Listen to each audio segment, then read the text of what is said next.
দাঁড়া না। এই আমার দিদার কাছে তুই কেন শুয়েছিস? ভাত খাসনি কেন? ভাত না খেয়ে এলে এখানে আসা যাবে না। সর সর, ওখানে গিয়ে একাকে শো। সর বলছি, সর। দেখেছো তো তোমার কাছে গিয়ে অমনি শুয়েছে, দেখেছো? সরিয়ে দেবো, দাঁড়াও। এই সর সর। কিসের জন্য? হবে না, এখানে শোয়া হবে না। ভাত খাসনি যেমন, চল ওঠ ওঠ ওঠ, শিগগির ওঠ ওঠ, আমার কামড়া ভীতি, ওঠ ওঠ, উঠতে বলেছি, একদম শোয়া হবে না।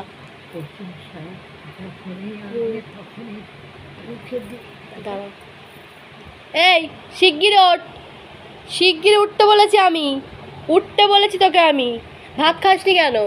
যা ভাত খেয়ে আয়, যা ভাত খেয়ে আয়, ভাত খেয়ে আয়। তাহলে ওঠ, তাহলে ওঠ ওঠ, এখানে শোয়া হবে না, এখানে শোয়া হবে না। আমার হাত ধরছিস মানে কি তুই?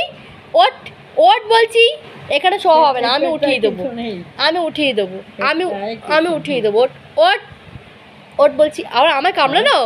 ওঠ, এখান থেকে উঠতে বলেছি, শিগগির উঠে যা, ওইদিকে যা, ওখানে গিয়ে শুবি যা। আমার দিদার কাছে না, আমার দিদার কাছে শোয়া হবে না। এটা আমার দিদা, এটা আমার দিদা, আমার দিদা এটা। দিদা তুমি আমাকে একটু আদর করো তো দিদা। না তুই আসবি না, তুই কেন আসছিস? তুই কেন আসছিস? হবে না, আমার দিদা আমাকে দেখেছি তোমার সেই